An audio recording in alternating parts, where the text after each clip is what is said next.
ये सहसा करि पछिताहि विमूढ़ा, इसके ऊपर थोड़ी सी चर्चा करने का हमारा मन है।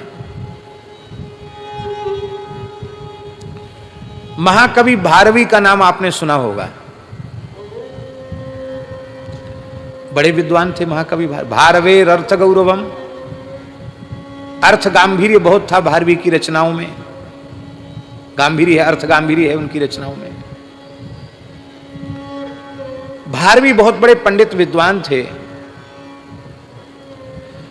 पर उनके पिताजी वो भी बड़े विद्वान थे, पर वो भारवी को सदा डांटते फटकारते रहते थे। कई बार तो सभाओं में ही उन्हें अपमानित करे, कुछ नहीं, मूर्ख है, कुछ नहीं जानता है, पंडित बनता है, ऐसे ही व्यर्थ में पंडित बनता है। अब भारवी की बड़ी प्रतिष्ठा थी, तो भारवी को बड़ा कष्ट होता था कि मैं पिताजी को कभी उत्तर भी नहीं देता हूं, उनकी प्रत्येक बात मानता हूं, और जब देखो कभी, अरे धोखे से भी तो कभी एक बार बड़ाई कर दें, जब देखो तब हमको सबके बीच में नीचा दिखाते हैं, पता नहीं क्या स्वभाव है, दुख होता था। और भारवी की जो माँ थी वो भी उनको समझाती, अरे बचपन में मार पिटाई कर देते थे कोई बात नहीं, डांट डपट लेते थे कोई बात नहीं, अब वो पंडित हो गया है, पंडितों की सभा में केचित पंडिता, पंडितों में उसको पंडित मान लिया गया है, अब तो कम से कम उसको तुम मूर्ख मत कहो, चाहे जब उसका अपमान कर देते हो। एक दिन भारवी इतने दुखित हो गए अपने पिता के ऊपर, बोले ये पिता है कि हमारा शत्रु है, आज जो कुछ भी हो इसका सिर काट डालूंगा मैं। भारवी तलवार लेकर के खड़े हो गए, बोले आज पिताजी का सिर काटेंगे। क्रोध ऐसा होता है, क्रोध में विवेक नष्ट हो जाता है। तो प्रतीक्षा में थे कि अवसर हो तो फिर पिताजी के ऊपर वार करें। पर्णकुटी में पिता माता थे, सायं संध्या के बाद गायत्री जप के बाद पिताजी बैठे थे, और पत्नी भी निकट बैठी थी, चर्चा कर रहे थे दोनों। वो सोचते थे मैया सो जाए या अकेले हों तब इनको करें। और माँ कह रही थी कि देखो कुछ दिनों से भारवी बहुत दुखी रहता है, आपके सामने भी जल्दी नहीं पड़ता है, आखिर पंडित हो गया है, आप जब देखो तब उसको डांटते डपटते रहते हो। तो उन्होंने कहा कि देखो तुम्हारे हृदय में जितना वात्सल्य है उससे अधिक वात्सल्य मेरे हृदय में है, पर शास्त्र की मर्यादा है, पुत्र और शिष्य की बहुत बड़ाई नहीं करनी चाहिए, उससे उनका अनिष्ट होता है। यदि मैंने बाल्यकाल से ही उसकी प्रशंसा झूठी की होती तो आज भारवी इतना बड़ा विद्वान नहीं होता। इसलिए मैं आज भी उसको सावधान करता रहता हूं कि अहंकार न करे, ये ठीक से शास्त्राभ्यास करता रहे, क्योंकि शास्त्र सुचिंतित पुनि पुनि देखिए, भूप सुसेवित बस नहीं लेकिए। मैं इसको मूर्ख कहूंगा, इसको डांटूंगा डपटूंगा, यहां तेने गलती कर दे फिर पोथी उठाएगा, नहीं तो पंडित हो गया इसी फूल में, ये तो ग्रंथ छूना ही बंद कर देगा। तो इसका विद्याभ्यास सदा बना रहे, इसके लिए मैं इसको फटकारता हूं। अब तो भारवी के हाथ पैर ढीले हो गए, अरे राम राम, मैं ऐसे धर्मनिष्ठ पिता का काहे का पंडित, मैं तो महामूर्ख हूं, महादुष्ट हूं। तो तलवार के सहित आए, तलवार तो फेंक दी और बोले पिताजी मैं बहुत दुखी हूं, मैं पितृहत्या का पाप मुझे लग गया। मैंने पितृहत्या नहीं की, पर मन में आ गया तो मुझे पितृहत्या का पाप लग गया, मुझे प्रायश्चित बताओ। अपनी सारी बात बता दी। आपके जैसा मेरा हितैषी कौन होगा। पिता ने उठाया, हृदय से लगाया, रो रहे थे बहुत, आंसू पोंछे, कहा बेटा कोई बात नहीं, हमने क्षमा कर दिया है, अब तुम्हारा मन साफ हो गया ना।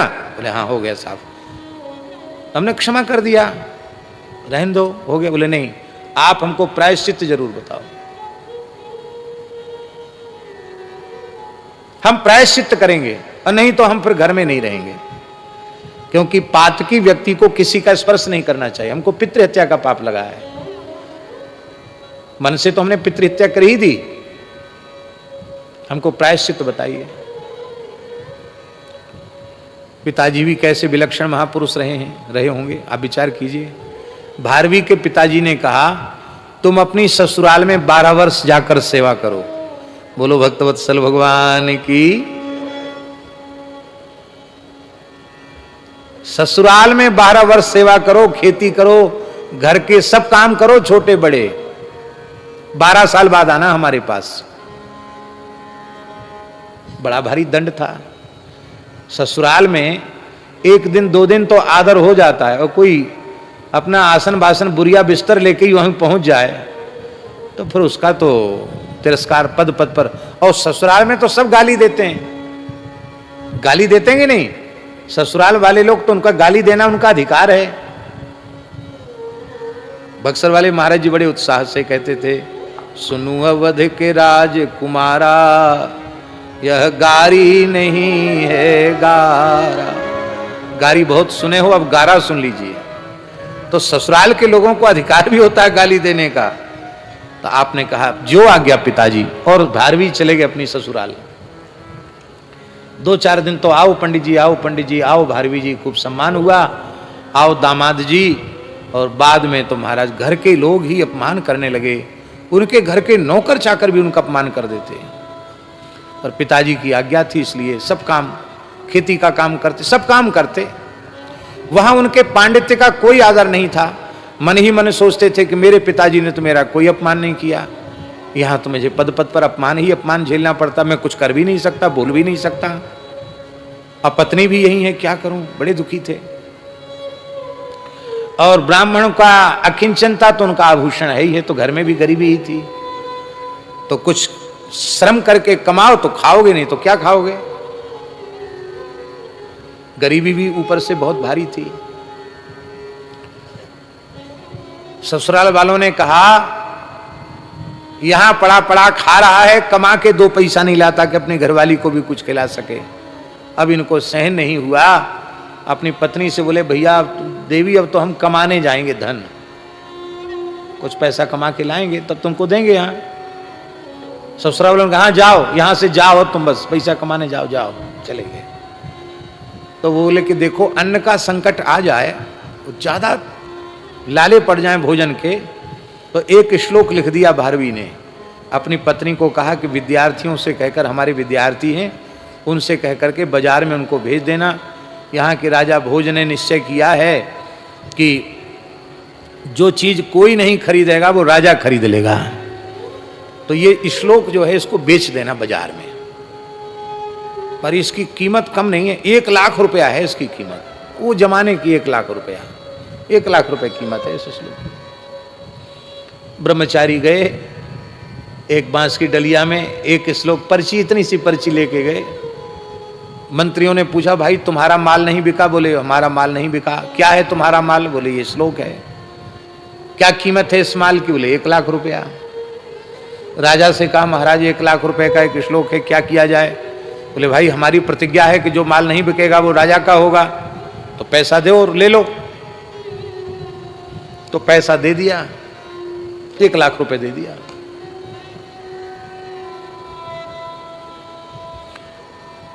ये तो आए नहीं बाहर से धन कमा के, 1 लाख रुपए घरवाली ने को मिल गया। ब्राह्मणी को 1 लाख रुपए मिला, तो ससुराल की सारी गरीबी खत्म हो गई। महाराज क्या कहना, 1 लाख तो 1 लाख होता है। राजा ने पूरे राज्य में जगह जगह पर तख्तियों पर भारवी का वह श्लोक लिखवा दिया है। सबकी नजर इस पर पड़नी चाहिए, क्योंकि 1 लाख रुपए में राजा ने खरीदा। अपने महल में भी जहां तहां लिखवा दिया। वो श्लोक था, सहसा विदधीत न क्रियाम अविवेक परमा पदाम पदम वृणुते ही विमृश्यकारिणम गुणलुब्धा स्वयमेव संपदा। अर्थ क्या है इसका? सहसा विदधीत न क्रियाम, किसी भी क्रिया को, किसी भी काम को सहसा मत करो। क्यों?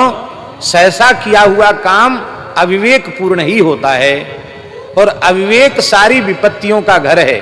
अविवेक परमा पदाम पदम, अविवेक सारी विपत्तियों का घर है। और जो विवेक पूर्वक कार्य करते हैं, वृणुते ही विमृश्यकारिणम, खूब विचार करके विवेक पूर्वक जो कार्य करते हैं, उनके इस विवेक पूर्वक कार्य करने की जो विशेषता है, इस गुण पर भगवती लक्ष्मी सरस्वती प्रसन्न हो जाती हैं और उसका वर्ण कर लेती हैं। कितना बढ़िया श्लोक है। राजा का एक भाई था, राजा का एक भाई था, वो राजा से द्वेष मानता था। वो सोचता था कि ऐसे तो ये मरेगा नहीं, बड़ा वीर है, बड़ा धर्मात्मा है, इसको छल पूर्वक मार डाला जाए तो राज्य हम हथिया लेंगे, हमको राज्य मिल जाएगा, हमको ही फिर दूसरा कोई है नहीं तो राजा हमको ही बनाया जाएगा, क्योंकि मैं योग्य हूं, भाई हूं। तो उसने राजा के रसोइया ब्राह्मण को विशेष धन दे करके राजी कर लिया कि तुम हालाहल विष भोजन में मिलाकर राजा को खिला देना, राजा मर जाएगा, मैं राजा बन जाऊंगा, फिर बाकी राशि पीछे दूंगा। ऐसा था ना, सौदा पूरा काम पूरा हो जाएगा तो पूरा पैसा मिलेगा, अभी करने के लिए आधा अभी ले लो, आधा पीछे लेना, ऐसा। तो वो ब्राह्मण धन के लोभ में वो भी, उसकी बुद्धि भी मारी गई, उसने भयंकर विष मिला दिया भोजन में। और भोजन का थाल लेकर जैसे ही चला तो तुरंत भोजनशाला में ही तख्ती पर वो श्लोक लिखा था, सहसा विदधीत न क्रियाम अविवेक परमा पदाम पदम वृणतो ही विमृश्यकारिणम गुणलुब्धा स्वयमेव संपदा। उस श्लोक को पढ़ते ही वो ब्राह्मण बेचारा रसोइया कांप गया, उसके हाथ से थाल गिर गया, कांप गया। राजा भोजन करे, आपके हाथ से पंडित जी थाल कैसे गिर गया, आप रो क्यों रहे हैं? उसने कहा महाराज मैं तो अपराधी, मुझे दंड दीजिए, इस भोजन में विष मिला के लाया था, फिर हाथ से क्यों छूट गया? बोले श्लोक लिखा था, इसको पढ़ करके हाथ पैर कांप गए। राजा बोले भैया ये तो 1 लाख से ज्यादा रुपयों का श्लोक है, हमारे प्राण बचा लिए इसने। ब्राह्मण को क्षमा कर दिया, बोले कोई बात नहीं, अब गलती नहीं करना। बोला ठीक है।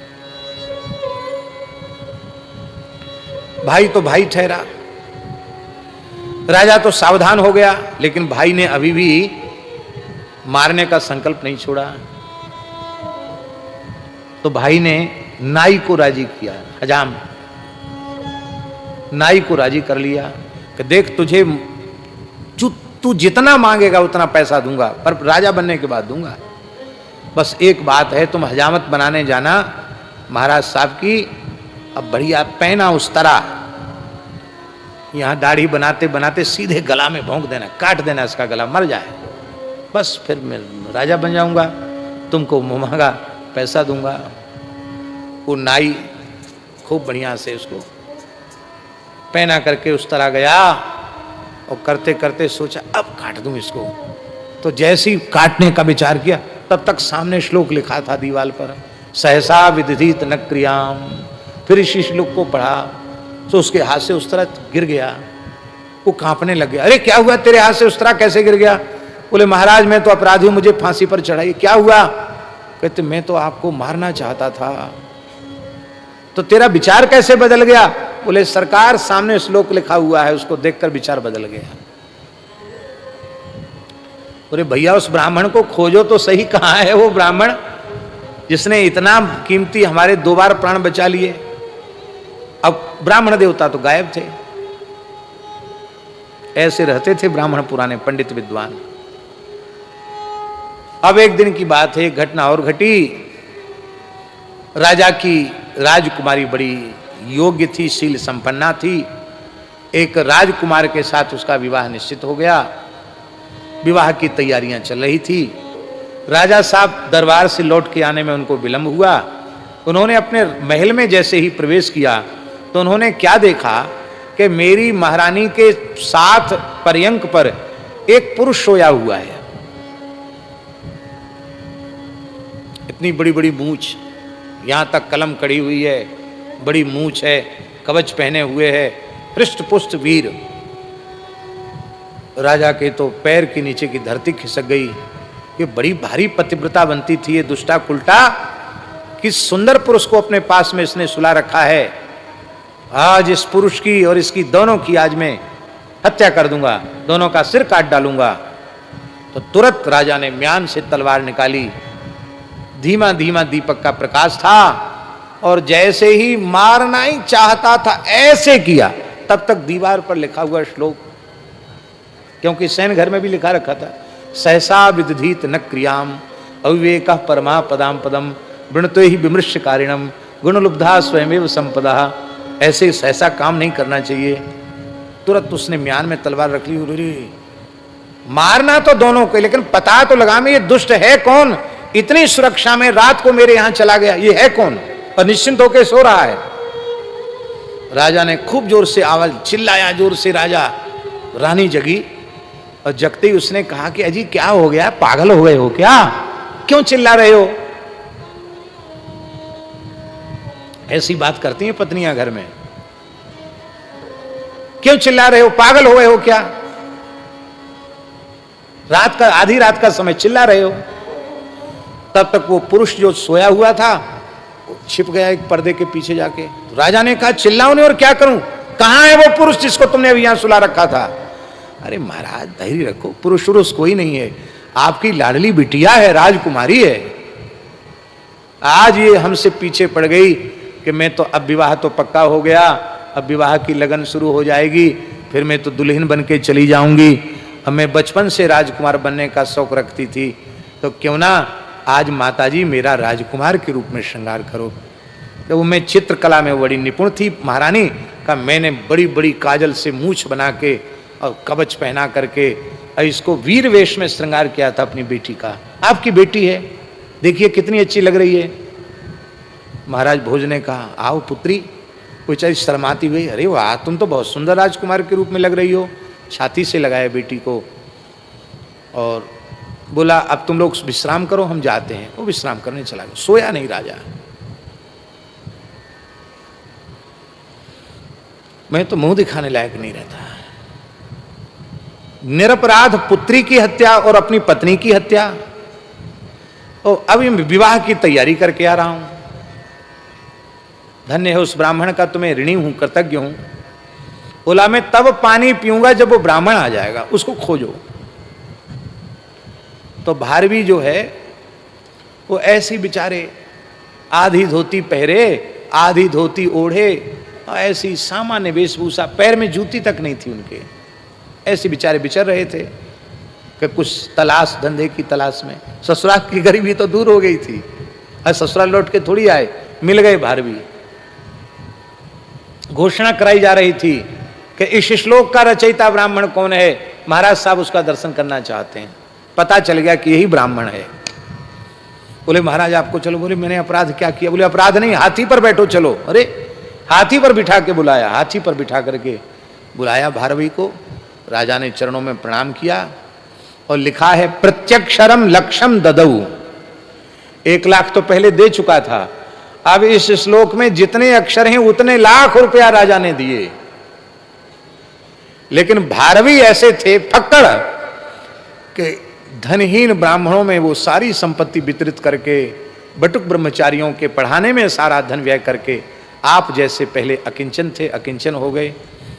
अब तो ससुराल वालों को पता चल गया कि राजा चरणों में पड़ा, हमने इतना अपमान किया, 12 साल भी पूरे हो गए थे, पत्नी की वहाँ की गरीबी भी दूर हो गई एक श्लोक से, और भारवी फिर लौटकर अपने घर आ गए, विद्यार्थियों को पढ़ाने लगे।